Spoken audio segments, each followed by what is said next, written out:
ខ្ញុំទៅអេបងជីងនេះកុំខឹងនឹងខ្ញុំអីណាបងជីងហ៊ានហៅខ្ញុំបងជីងមួយម៉ាត់ទៀតមួយជីវិតនេះខ្ញុំមិនជួបមុខរបស់ទៀតទេបើអញ្ចឹងឲ្យខ្ញុំហៅថាម៉េចទេខ្ញុំហៅថាអ្នកនាងជីងថាម៉េចហៅថាអ្នកនាងជីងអូអ្នកនាងជីងអ្វីក៏ខ្ញុំមិនលឺដែរខ្ញុំសុំសួរមកបើខ្ញុំមិនព្រមទៅមិនអីទេខ្ញុំនឹងទុកហាងនេះឲ្យនាងខ្ញុំទៅខ្លួនឯងចាស់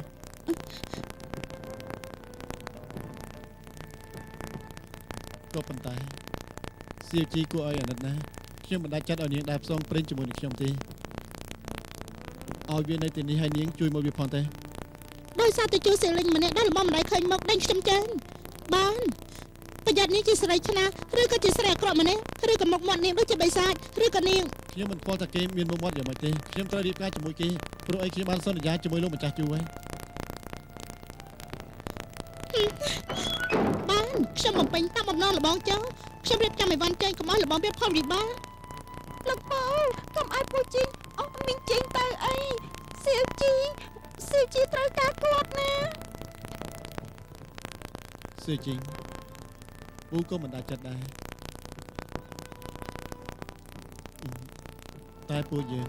ត្រូវគិតពីលោកម្ចាស់ជូនិងនាងស៊ីលីផងក្នុងហាងរបស់យើងមានស្រីកំមុំម្នាក់អញ្ចឹងអ្នកស្រុកនិយាយថាម៉េចទេឮដល់គ្រួសារជូតើគ្រួសារជូគិតយ៉ាងម៉េចទេតើពូអាចធ្វើឲ្យគេទទួលការជឿចាប់ម្ដងទៀតទេ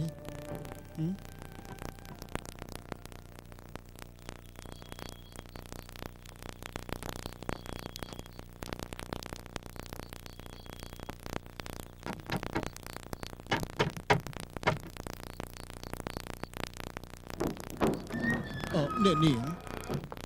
លោកពូលោកមកវិញហើយហ៎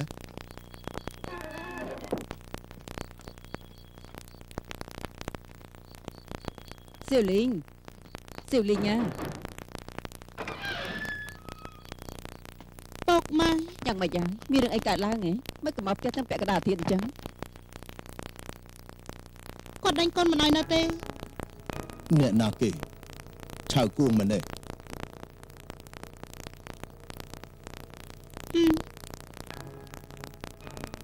ហើយម៉ែដឹងមិនទៅហើយអាល្អិតនេះណារស់នៅជាមួយវាមិនបានស្រួលទេនីងគ្រាន់តែជាលើកដំបូងផងវាក្អេងក្អាងប៉ុណ្ណឹងទៅហើយ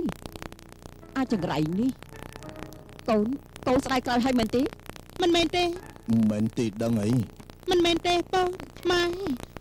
មិនមែនគាត់ស្ដាយក្រោយឬរៀបការទេគឺគាត់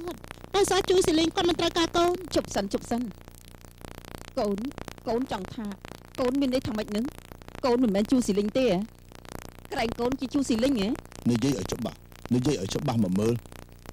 ថ្ងៃនេះគាត់ដឹងថាកូនគឺជាស្រីហើយអូទីបំផុតគឺដឹងហើយឈីអេអូនសម្លាញ់កុំអាននិយាយអីមើលឲ្យកូននិយាយចប់សិន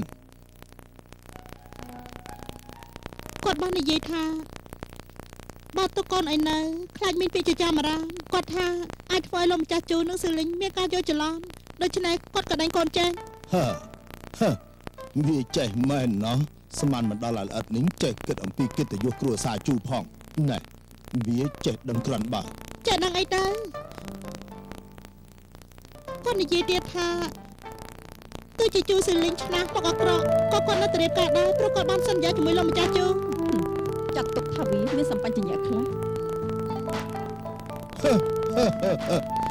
ឥឡូវបានពុកដឹងហេតុអីអ្នកនាងធំគ្រួសារជូខឹងខ្លាំងព្រោះវាងចៅគួយគេមិនត្រូវការទោះមុខអាក្រក់ឆ្នះមែនទេមិនមែនព្រោះតែរឿងហ្នឹងទេអីយ៉ាចុះការពិតខឹងរឿងអីទៅមែនហើយកូនខឹងនោះគឺកូនចំណាយពេលជួយកាត់គូឲ្យគាត់យ៉ាងច្រើនគាត់ចាត់ទុកកូនជាមិត្តភក្តិគា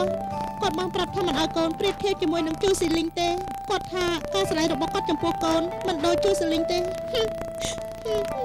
កូនពិតជាមិនយល់សោះជូសេលីងđangអង្គុយក្នុងផ្ទះនោះគាត់មិនដែលឃើញមកផងមិនក៏គាត់ស្រឡាញ់គេបែបនេះវងជីខ្លាយនៅក្បែរខ្លួនគាត់រាល់ថ្ងៃធ្វើការជាមួយគាត់គ្មានមនោសញ្ចេតនាបន្តិចសោះគួរឲ្យក្តៅណាស់ អីយ៉ាការពិតកូនចង់និយាយពីអីម៉ែដូចជាមិនយល់សោះ ជប់សិនហើយចុះមិនក៏កូនមិនព្រមនិយាយប្រាប់គេថាកូនជាជូសេលីងយល់អស់ឆាប់រៀបការទៅកុំឲ្យវាមានរឿងងាវច្រើនពេក មែនហើយអីយ៉ាកូនប្រាប់វាថាឲ្យមកចូលតដឹងភ្លាមដើម្បីកុំឲ្យមានបញ្ហាច្រើនទៀត មិនបានទេ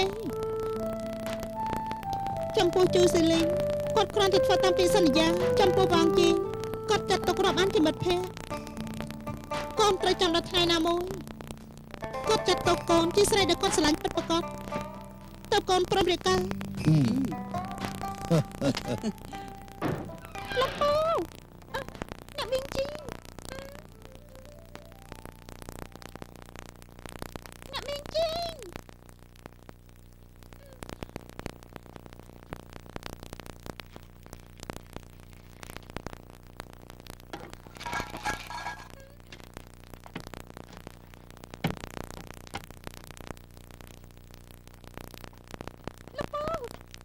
លោកពូអ្នកមានចេញទៅបាត់ហើយមានសម្បត្តិមួយនៅក្នុងប្រអប់មានថែមទាំងប្រាក់ទៀតផងណា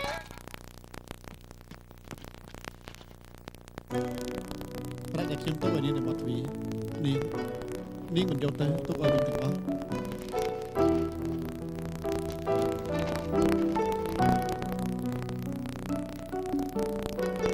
ឥឡូវធ្វើយ៉ាងម៉េចទៅខ្លួនជាស្រីគ្មានអ្វីជាប់នឹងខ្លួនអញ្ចឹងតែចិត្តយ៉ាងម៉េចទៅ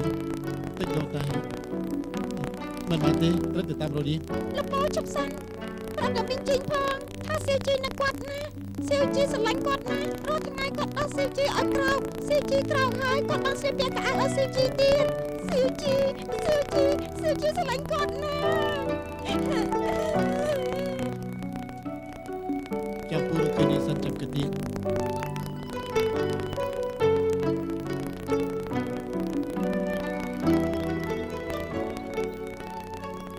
ឆាប់យកប្រាក់យកទៅសងចាំងសួយយានទៅកូនមកជ័យប្រាក់ប្រភេទហ្នឹងទេ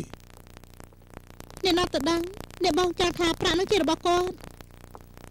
ស្រីមេម៉ាយនេះបានប្រាក់ពីណាមកច្រើនយ៉ាងនេះហ៎ណាស់ហើយបានហើយលើកក្រោយកុំកឬផ្ដេសផ្ដាស់ទៀតសងប្រាក់គេទៅវាអស់អីហើយ បងកូនមិនអាចប្រៀបស្មើនឹងជូសេលីងមែនទេ យ៉ាមិនក៏កូនទៅនៅជាមួយអាល្ងងនោះយូរទៅនិយាយស្ដីក៏លែងដឹងខុសត្រូវកូននេះនៅតែកូនពុកណាគ្មានអ្នកណាមួយណាគេកើតមកឲ្យគេដឹងថាអ្នកនោះជាប្តីប្រពន្ធគេនោះទេពុកពិតជាស្ដាយក្រោយណាស់ដែលបញ្ជូនកូនទៅទីក្រុងឲ្យរៀនខូចអស់ ពុកកុំរអ៊ូមើលពុករអ៊ូទៀតកូនទៅផ្ទះហើយ អេ